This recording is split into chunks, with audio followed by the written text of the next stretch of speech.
भगवान की कृपा नहीं होती तो आप मुझे मिलते ही नहीं। बिनु हरि कृपा मिले नहीं संता। भगवान की कृपा हो गई जो संत मिल गए। पर कृपा होने के बाद आत्मदेव जी ने डायरेक्शन घुमा दिया। मांगना कुछ और था, मांग कुछ और लिया। संत ने कहा चलो एक फल निकाल के दिया, जाकर पत्नी को खिला देना, 9 महीने बाद संतान जन्म लेगी, ऐसा पुत्र होगा कि तुम्हें सतमार्ग का रास्ता दिखाएगा। संत वहां से चले गए। कुछ संतों के अनुसार तो यह भी कथा है कि अपने जीवन का जो भी भजन था संत ने उस प्रसाद में उसको डाल दिया और अपने देह का ही परित्याग कर दिया कुछ दूर जाने के बाद। क्योंकि विधि के विधान को अगर हम बदलने का प्रयास करेंगे तो उसका परिणाम हमेशा दुखद ही होगा। जिस ओर हवा चल रही है उस ओर ही चल पड़ो। विपरीत दिशा में चलोगे तो गिरा देगी आपको। गए, पत्नी का नाम है धुंधली देवी। लोक वार्ता रता क्रूरा। जैसे ही पंडित जी निकलते हैं सब घरों में जाकर देखती है कहां क्या बना है। जगह जगह भोजन टेस्ट करती है। इसकी निंदा उससे, उसकी चुगली उससे। जब तक 4-6 लोगों का युद्ध शाम तक ना करा दे तब तक उनका भोजन ही हजम नहीं होता। और एक गुण है सबसे बहुत अच्छा गुण है क्या, शाम को जब पतिदेव आते हैं ना और जब गेट खोलती हैं तो दोनों हाथ जोड़कर ऐसे खड़ी हो जाती हैं कि मानो इनसे बड़ी पत्नी सती सावित्री किसी की नहीं हो सकती। आत्मदेव जी को उनको असली स्वभाव नहीं पता। ये बहुत बड़ा गुण है कि इतना अच्छा दिखावा कर लेना कि हमारे असली चेहरे को ही सामने वाला ना देख पाए। पंडित जी ने लाके प्रसाद दिया, ये खा लो, 9 महीने बाद संतान जन्म लेगी। तुरंत युक्ति लगा दी, अभी नहीं खाऊंगी, नहा धो के पूजा पाठ करके मंदिर में खाऊंगी। पतिदेव प्रसन्न, अरे इतनी श्रद्धा। प्रसाद देकर चले गए। पास की एक सहेली आई, बताया पतिदेव ना जाने कौन सा जादू टोना वाला प्रसाद ले आए हैं, मैं तो नहीं खा रही। वो महिला सत्कर्मी थी, समझाया बुझाया, नहीं समझ में आया, चली गई। धुंधली की बहन आई, उसको बताया। उसने युक्ति बताई कि तुम्हारे पास धन की कमी नहीं है, मेरे पास संतान की कमी नहीं है। कुछ दिनों में मेरे यहां भी एक संतान जन्म लेने वाली है, वो मैं तुम्हें दे दूंगी, बदले में ढेर सारा धन तुम मुझे दे देना। ठीक 9 महीने बाद ऐसा हुआ, पुत्र ने जन्म लिया, लाकर दे दिया। आत्मदेव जी ने देखा, बड़े प्रसन्न हुए। उन्हें क्या पता ये किसका पुत्र है। और वो जो प्रसाद था गौ माता को खिला दिया। आज उस गौ माता ने भी एक पुत्र को जन्म दिया। बड़े बड़े संतों की मंडली आ गई, ब्राह्मण आ गए, स्वस्ति वाचन होने लगा, वेद मंत्रों का उच्चारण गेट पर करने लगे। आत्मदेव जी दौड़कर संतों के पास गए, प्रभु बड़ी कृपा करी, आज बिना बुलाए आ गए, कैसे आना हुआ? हमने सुना है तुम्हारे यहां पुत्र ने जन्म लिया है। बोले सब आपकी कृपा से ही तो हुआ है, हम उस पुत्र को आशीर्वाद देने आए हैं। उस पुत्र को लेकर आत्मदेव जी आए। संतों ने जैसे ही आशीर्वाद के लिए हाथ बढ़ाना चाहा, तुरंत बालक के मुख को देख के हाथ पीछे खींच लिया। आत्मदेव जी ने कहा, ये क्या करते हो महाराज? बोले तुम्हारे इस पुत्र को हम आशीर्वाद देने नहीं आए, जाकर देखो गौशाला में तुम्हारी गौ माता ने भी आज एक पुत्र को जन्म दिया है, हम उस पुत्र को आशीर्वाद देने आए हैं। दौड़कर गौशाला में गए और क्या कौतुक देखा कि गौ माता ने एक सुंदर बालक को जन्म दिया है, जिसका पूरा शरीर मानव जैसा है और जो कान है वो गाय जैसे हैं। उठाया, हृदय से लगा लिया, बारंबार संतों को प्रणाम कर रहे हैं। ऐसी कृपा करी, एक नहीं आज 2-2 पुत्रों की मुझे प्राप्ति हो गई। संतों ने कहा कुछ दिनों के लिए हम इस पुत्र को अपने साथ ले जाएं। संत का ही प्रसाद था, दे दिया। दोनों बालक बड़े हुए। गौकर्ण पंडितो ज्ञानी धुंधकारी महाखला। बचपन से ही धुंधकारी, साथ वाले बच्चों को कभी धक्का मार देता, कभी आंख में उंगली घुसा देता, कभी कुएं में ढकेल देता, कभी कुछ। रोज शिकायतें लेकर लोग आते कि आज तुम्हारे बेटे ने ऐसा कर दिया। अभी छोटा है ना, बड़ा होगा तो सुधर जाएगा। और बड़ा हो गया, जवान होगा ना जब सुधर जाएगा। अभी बच्चा है, बात जीवन में उतारने लायक है। हमारे साथ भी ऐसा होता है।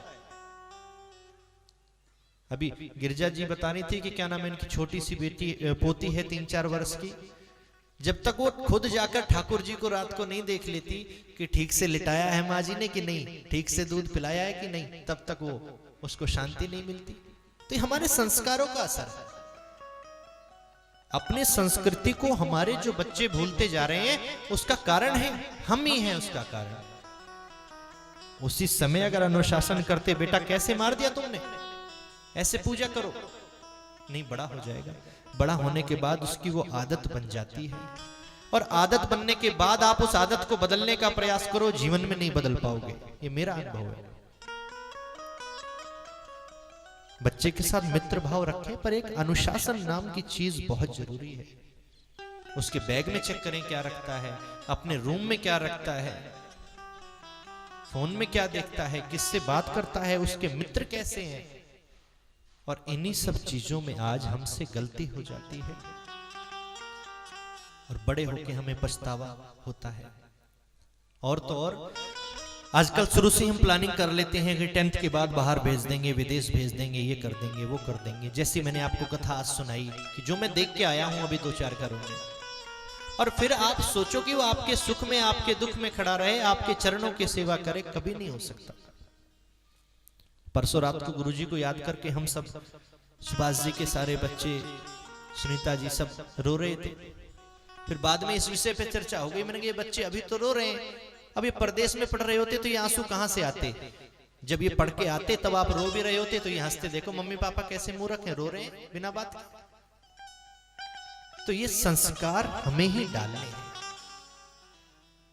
और संस्कार अच्छे डालोगे तो अच्छी आदतें पड़ेंगी। संस्कार निगरानी नहीं रखोगे तो आदत बुरी हो जाएगी। गौकर्ण जी भी आ गए।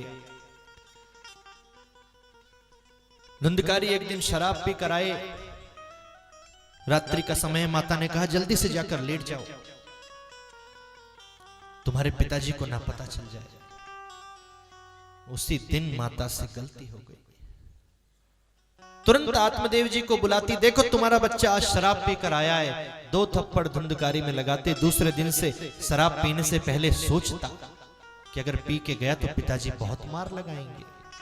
1 दिन, 2 दिन, 4 दिन माता ने छुपाया, आदत पड़ गई। रात्रि का समय है, गौकर्ण जी बड़े दुखी होकर बैठे। आत्मदेव जी, पूरे घर में कहीं शराब की बोतल पड़ी है, कहीं मांस के टुकड़े पड़े हैं। रात को 2 बजे धुंधकारी आया। बेटा मैंने तुम्हारा क्या बिगाड़ा था जो तुमने मेरे मंदिर जैसे घर को नरक के समान बना दिया। सारे दिन पूजा चलती थी, आज शराब की बोतलें, मांस के टुकड़े पड़े। संतों के कितने आशीर्वाद से, कितनी तपस्या करके मैंने तुम्हें पाया है।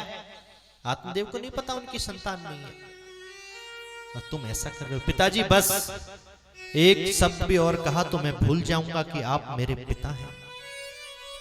आत्मदेव समझ गए, एक शब्द भी कहा तो हाथ उठा देगा। जाकर जंगल में बैठ गए, रोने लगे। इतनी विरक्ति मेरे मन में है नहीं जो मैं घर द्वार छोड़ के चला जाऊं, और वो घर अब इस लायक रहा नहीं कि मैं उस घर में रह सकूं। फिर संतों की बात को ध्यान किया कि जब प्रसाद दिया था तो पहले समझाया था कि पुत्र अगर कुपुत्र निकल गया तो क्या होगा। वही हुआ, पुत्र कुपुत्र निकल गया। संतान नहीं होती तो कुछ साल तक दुख रहता, कुपुत्र निकल गया है तो मृत्यु के टाइम तक दुख रहेगा। पर यह भी कहा था इस प्रसाद को खिलाने से जो संतान जन्म लेगी वो आपके बुढ़ापे को रास्ता दिखाएगी। बैठे बैठे विचार कर रहे हैं, गोकर्ण जी आ गए, पिताजी को देखा, रो रहे हैं। क्या बात है पिताजी, क्यों रो रहे हैं? बेटा तुम्हारे भाई ने मेरे मंदिर जैसे घर को नरक के समान बना दिया है, मैं एक पल भी वहां नहीं रह सकता। गोकर्ण जी मुस्कुराने लगे, आत्मदेव जी और जोर जोर से रोने लगे। क्या बात है पिताजी, क्यों रो रहे हो? बेटा इतना कष्ट मुझे धुंधकारी ने नहीं पहुंचाया था जितना कष्ट तुमने आज मुझे पहुंचाया है। क्यों? तुम्हारा बाप तुम्हारे सामने रो रहा है और तुम्हें हंसी आ रही है, इससे ज्यादा बुरी बात और क्या हो सकती है? पिताजी मैं तो इस बात को सोचकर हंस रहा हूं कि जो आपका है ही नहीं आप उसे अपना मानकर रो रहे हो। पिताजी आप जिसे अपना बेटा समझ रहे हो वो हो सकता है पिछले जन्म में आपका पिता रहा हो। बेटा कब तक है? जब से जन्म लिया, जब तक मर नहीं जाते आप। ये आंखें जिन्हें आप अपना समझ रहे हो, अगर ये अपनी हैं तो वृद्धावस्था में दिखना क्यों बंद हो जाता है?